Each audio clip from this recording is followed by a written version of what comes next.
The snow fell thick and heavy on Christmas Eve, a relentless white curtain descending, turning the city streets into a blurry, muted canvas of white and industrial gray. Robert Harrison stood outside the entrance of St. Michael's shelter, his expensive wool coat already powdered with fine, cold flakes. He watched the shuffling line of people waiting for the promised warmth inside. He had been volunteering here anonymously for 3 months now. It was a pilgrimage that began ever since his therapist had gently, carefully suggested that perhaps focusing on the needs of others might, surprisingly, alleviate the crushing weight of his own despair. At 59, Robert Harrison held everything most people spent their lives chasing. A privileged corner office on the 42nd floor, a sweeping penthouse apartment boasting panoramic views of the entire metropolis, and an investment portfolio robust enough to sustain several generations without breaking a sweat. He was the undisputed CEO of Harrison Technologies, a name whispered with reverence and perhaps a touch of fear in boardrooms across the country. Yet, he also possessed nothing that truly mattered. His beloved wife, Laura, had been taken 7 years prior by cancer. Swift, merciless, and brutally final. His son, Marcus, now resided in London, too engrossed in his own burgeoning life and career to manage more than a dutiful annual visit. The holidays, once synonymous with roaring fires, the contagious sound of laughter, and the rich, comforting aroma of Laura's famous cinnamon rolls, were now simply another series of empty days he felt compelled to survive. But tonight Robert was here. He was preparing to serve dinner to individuals who possessed infinitely less material comfort than he did, yet who somehow seemed, to his weary eyes, more profoundly alive. He had shed his silk tie, carefully rolled the cuffs of his white dress shirt beneath his dark coat, and stood ready to execute whatever task was assigned. Mr. Harrison, called Sister Margaret, the elderly, diminutive nun who ran the shelter with an iron will disguised by a perpetual kind smile. Could I ask for your assistance? We need to bring in the last of the donations from the loading area. The storm is deteriorating rapidly, and I want everything secure inside. Of course, Robert replied, his voice deep and measured, already heading toward the back entrance. The loading area was a functional space, partially covered by a shallow overhang, but still brutally exposed to the wind and the freezing elements. Robert began systematically moving heavy cardboard boxes filled with donated blankets and thick winter coats, working with the methodical efficiency of a CEO executing a plan, despite the severe cold that relentlessly bit at his bare fingers. He was reaching for the final, weighty box when he heard it, a sound that made him instantly freeze, every fiber of his corporate discipline dissolving into raw instinct. It was a child's voice, fragile and utterly terrified, a threadbare plea barely registering above the violent howling of the wind. Please, is anyone there? Robert spun around, squinting desperately through the swirling maelstrom of snow. Initially, the white chaos revealed nothing. Then, a faint flicker of movement near the perimeter of the building caught his eye. 2 incredibly small figures were huddled against the brick wall, offering themselves scant protection, partially obscured by a large, overflowing dumpster. He moved toward them quickly, the snow crunching under his feet, his heart contracting sharply with dread and a surprising, protective surge. He found 2 children. The boy couldn't have been older than 9, maybe 10, wearing a vividly red winter jacket that was clearly inadequate for this severity of weather, a scuffed brown backpack strapped over his thin shoulders. His dark hair was plastered to his forehead, his face raw and red from the exposure. Clutched protectively in his arms was a little girl, perhaps 3 or 4 years old, with pale blonde braids peeking out from beneath a pink jacket. A thick, gray scarf was wrapped tightly around her small neck, and her face was buried deep against the boy's shoulder. Are you all right? Robert asked, the question feeling inadequate. He knelt immediately, ignoring the shock of the snow instantly soaking through the knees of his expensive trousers. The boy looked up at him, his eyes enormous and dark, holding a depth of fear and weary resolve that was utterly unnatural for someone so young. Please, sir, the boy whispered, his voice shaking uncontrollably from the cold and something far more profound and hidden. We need help. My sister, she can't walk. Her leg is hurt. Can we stay with you? Robert's professional, analytical mind raced, scrambling for data points. These children were alone. In a blizzard. On Christmas Eve. "Where are your parents?" he asked, his tone deliberately gentle and non-threatening. The boy's jaw tightened. A hard line etched into his chilled face. "Gone. It's just us now. Just me and Sophie. I take care of her." The little girl, Sophie, lifted her head slightly, enough for Robert to see her pallor. Her lips were already tinged with a faint, worrying blue. "Cold?" she murmured, the word barely a breath. Robert didn't allow himself a moment of hesitation. "Come on," he commanded, reaching out his arms toward Sophie. "Let's get both of you inside right now where it's warm." The boy immediately tensed, instinctively pulling his sister even closer. "You're not going to call someone to take us away?" Robert looked into those intensely frightened eyes and recognized the emotion instantly. A ferocious, desperate need to protect. The only family he had left. "Right now," Robert said, choosing his words with immense care. "I'm going to get you both warm, dry, and fed. That is all. I promise you that." The boy studied Robert's face for an eternity, searching for a lie or a hidden agenda. Then, slowly, almost imperceptibly, he gave a slight nod. "Okay, but I carry Sophie. I always carry Sophie." "All right," Robert agreed instantly. He stood up and held out a hand to help the boy rise. "I'm Robert. What's your name?" "Jack," the boy said, struggling slightly to gain his footing while maintaining his iron grip on his sister. "This is Sophie." "Nice to meet you both," Robert replied. He desperately wanted to insist on carrying Sophie himself. The child looked barely conscious, but he understood the imperative. Jack needed this control. He needed to be the visible protector. So, instead, Robert walked immediately beside them, his shoulder braced, ready to catch them if they stumbled as they navigated the last few steps into the shelter. Inside, the sudden blast of warmth hit them like a physical wave, an almost painful transition from the icy exterior. The main hall was a hub of muted activity, full of people, families, solitary individuals, all seeking refuge from the unrelenting storm and the general hardness of life outside. The air was thick with the comforting, rich scent of hot soup, fresh-baked bread, and a hint of pine from the few cheerful, if slightly faded, Christmas decorations strung along the walls. Sister Margaret hurried over as soon as she caught sight of the trio. "Lord have mercy," she breathed, her hand flying to her mouth as she registered the children's condition. "Robert, bring them straight to the medical room." Now, the shelter possessed a small, functional room dedicated to basic medical care, staffed by a rotating roster of volunteer nurses. Robert gently guided Jack toward it while Sister Margaret rushed ahead to prepare. Once inside the smaller, quieter space, Jack finally, hesitantly, allowed Robert to take Sophie and carefully lay her on the examination table. The volunteer nurse, a kind-faced woman named Helen who appeared to be in her 60s, began her assessment of Sophie with gentle, focused efficiency. The little girl was conscious, but visibly shivering, utterly exhausted, and dangerously cold. When Helen carefully removed Sophie's sodden boot to examine the injured leg, the problem became horribly clear to everyone present. Her ankle was dramatically swollen, turning dark purple with bruising, twisted at an angle that made Robert's corporate-hardened stomach sharply revolt. "This requires an X-ray," Helen stated quietly, her face grave. "She needs to be in a hospital." "No!" Jack's voice cracked, sharp with hysterical panic. "No hospitals. They'll call the people. They'll split us up. I promised. I promised I'd keep Sophie safe." Robert knelt immediately beside Jack, bringing himself to the boy's level.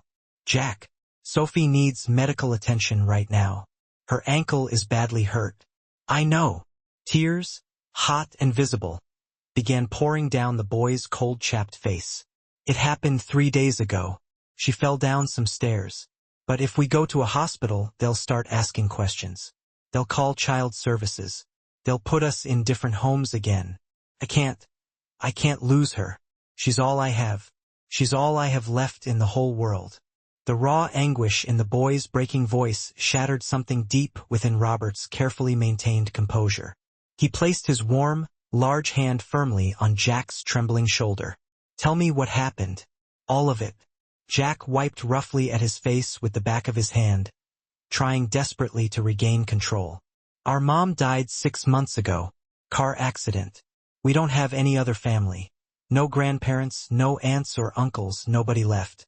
Mom always said it was just the 3 of us against the world." His voice caught painfully. "They put us in foster care, different homes. I was in one place, Sophie was in another. I could only see her once a week, and she cried every single time I had to leave. She stopped eating. She got so scared without me."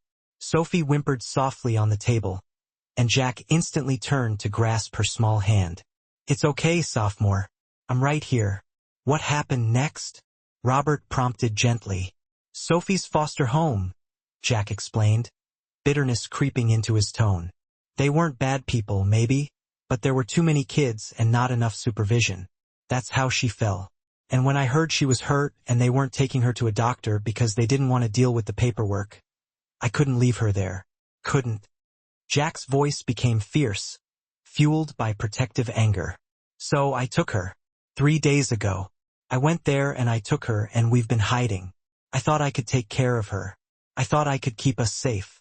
But the storm came and we ran out of money, and I didn't know where else to go." "You did the right thing coming here," Robert assured him sincerely. "But now what?" Jack asked, his young face suddenly appearing overwhelmed by the adult gravity of their situation. "Sophie needs help. But if I take her to a hospital, they'll arrest me for kidnapping her. They'll separate us again. I can't, Mr. Robert. I just can't." Robert's mind, accustomed to rapid, high-stakes decision-making, began sifting through possibilities, legal options, and the vast resources he had at his immediate disposal. "Helen," he said, turning to the nurse, "how serious is the injury? Can we wait a few hours?" "The ankle is definitely broken," Helen confirmed, her voice professional but sympathetic. "She requires proper medical intervention, yes, but she is not in immediate life danger. It's already been 3 days. A few more hours won't make a critical difference to the bone healing, but we need to address the exposure and dehydration."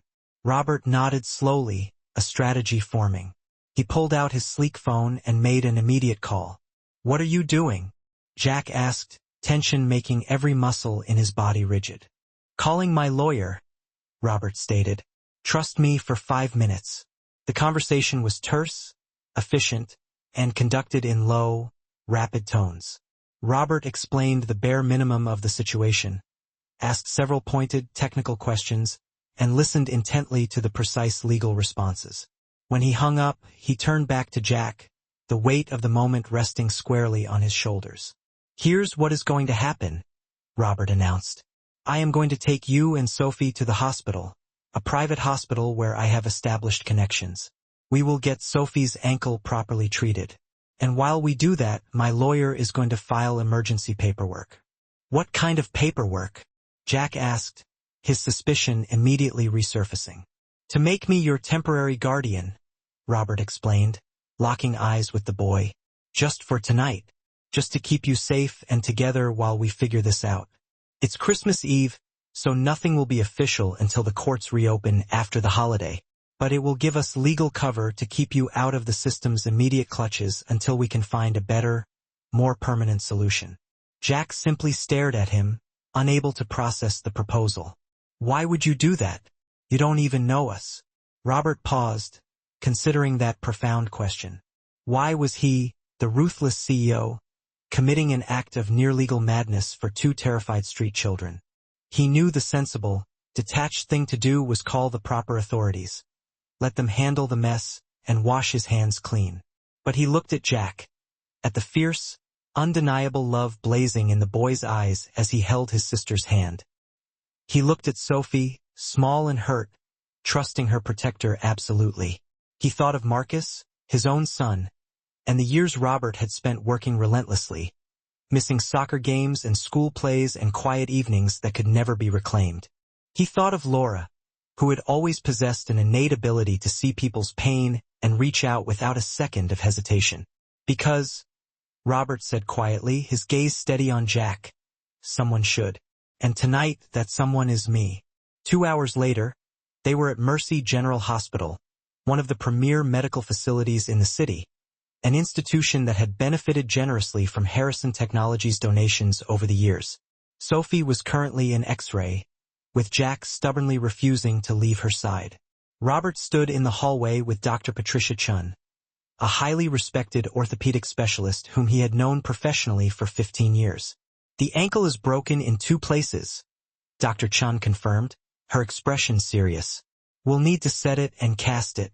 She will need to stay off it entirely for several weeks, but children heal quickly. She'll be fine eventually. And the rest of her? Malnutrition?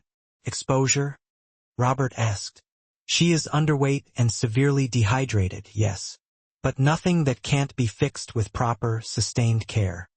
Dr. Chun paused, her professional facade softening slightly. Robert, what you are doing is very kind. But you understand this is exceptionally complicated. These children are already in the system for a reason. The system separated them, Robert countered, hearing the unexpected, hard edge of defensiveness in his own voice.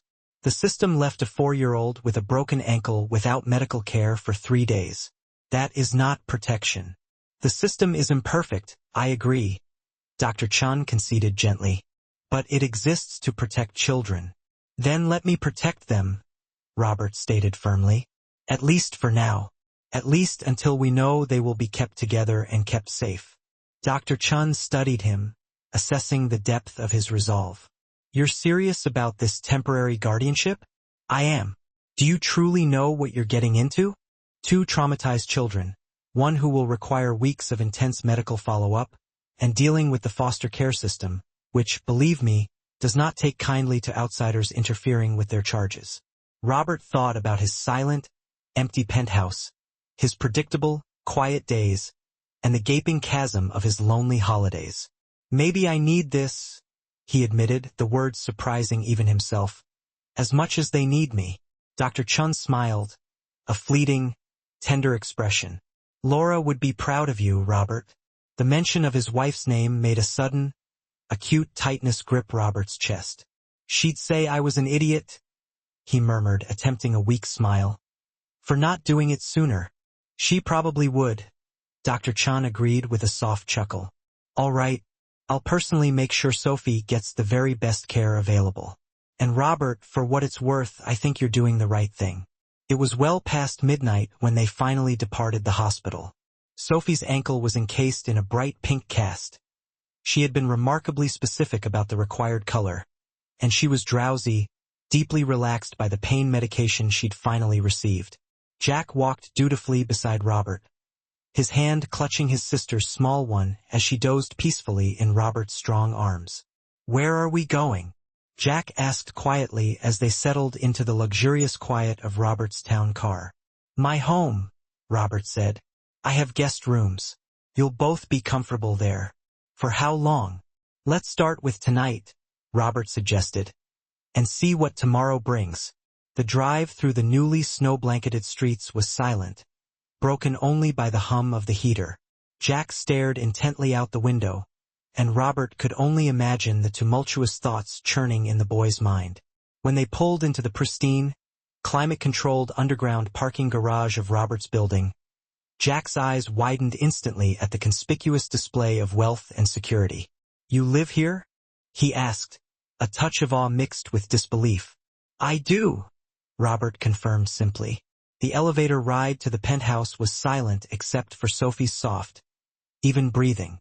When the doors opened directly into Robert's apartment, Jack stopped dead in the entry hall, visually overwhelmed.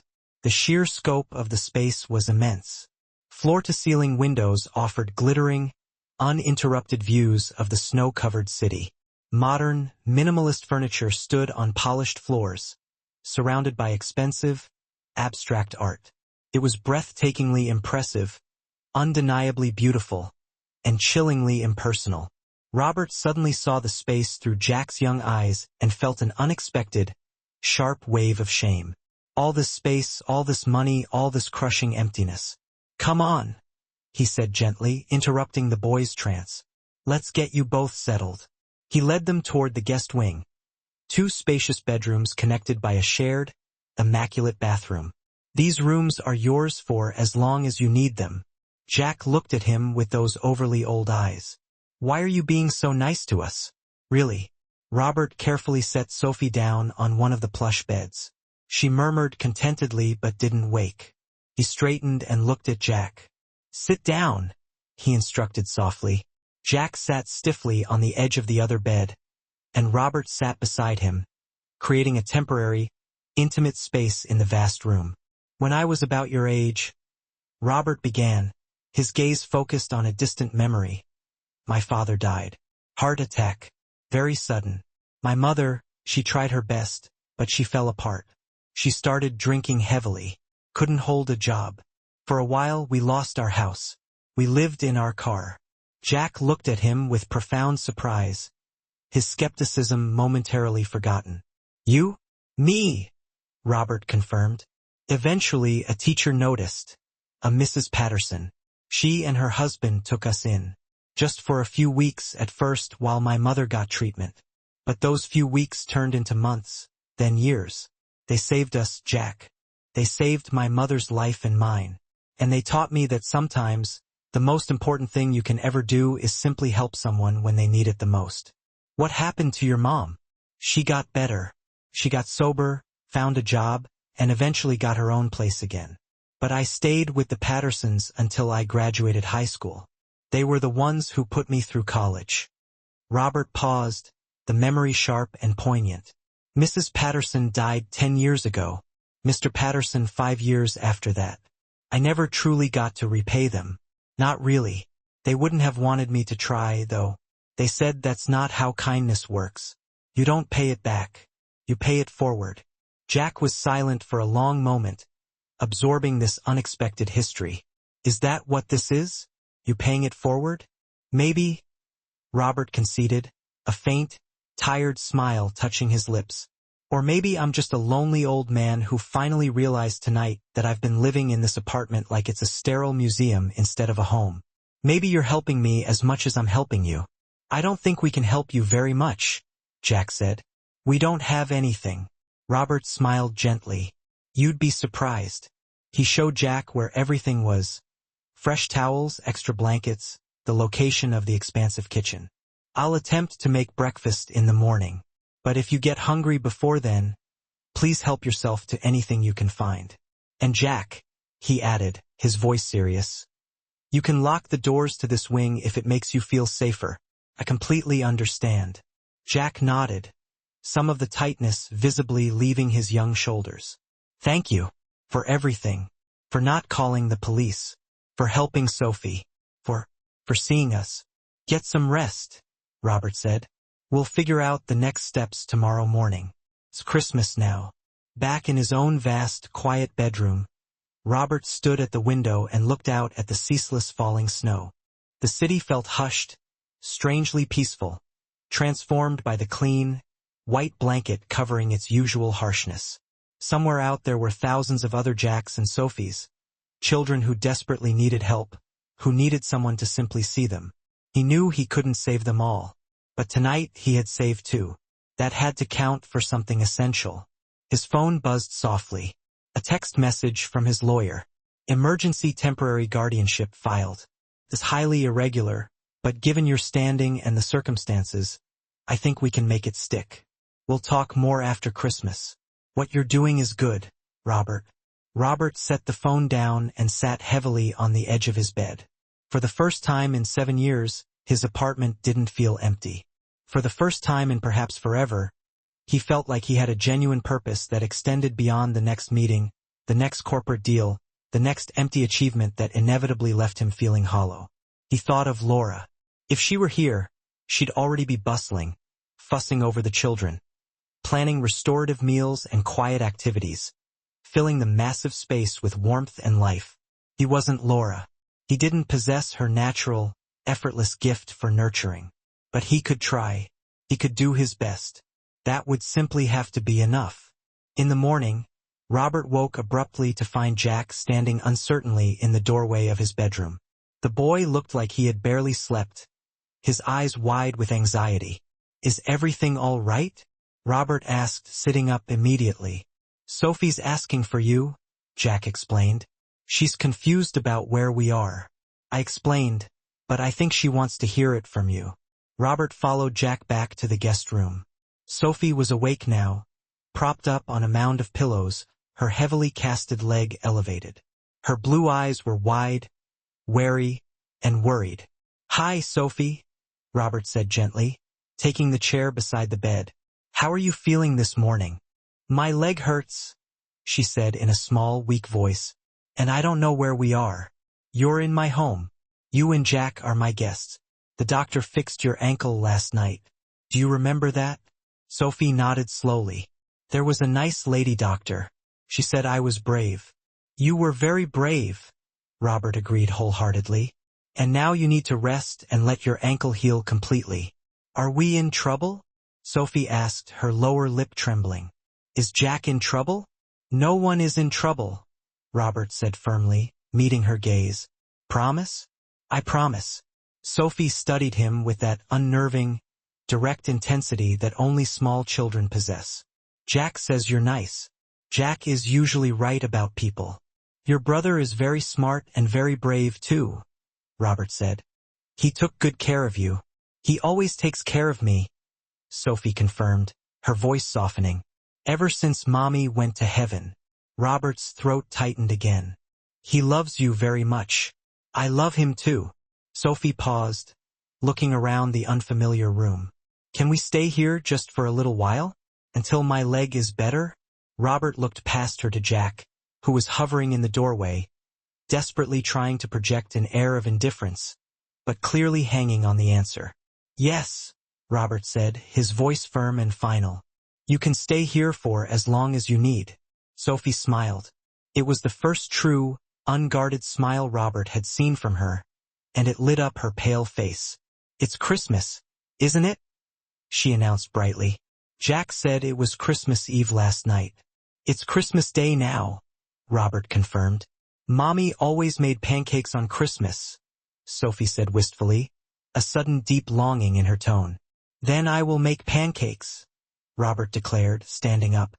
"I'm not sure they'll be quite as good as your mom's, but I promise I will do my best." Later, in the cathedral-like space of the penthouse kitchen, Robert attempted the execution of pancakes while Jack watched the process with poorly concealed skepticism. Robert hadn't cooked a proper meal since Laura died.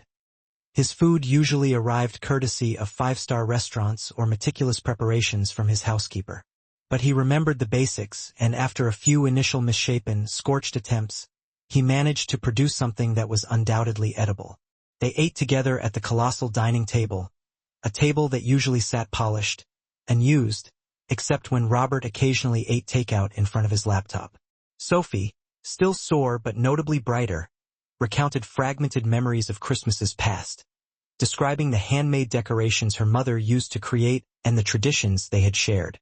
"We didn't have a lot of money," Jack murmured quietly, spreading syrup over his stack of imperfect pancakes. "But Mom always made it special. She'd find things at thrift stores, make decorations out of paper. She said Christmas wasn't about money. It was about love and being together." "She was right," Robert agreed softly. After breakfast, Robert sequestered himself to make several important calls.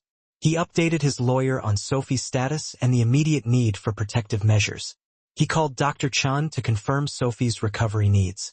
He called his bewildered housekeeper, asking her to immediately purchase essentials. Clothes for the children, new winter gear, toys, books, whatever seemed appropriate to quickly fill the void. Then, after a moment's profound hesitation, he called Marcus. "Dad," his son answered, sounding distant and slightly annoyed by the interruption to his London Christmas morning.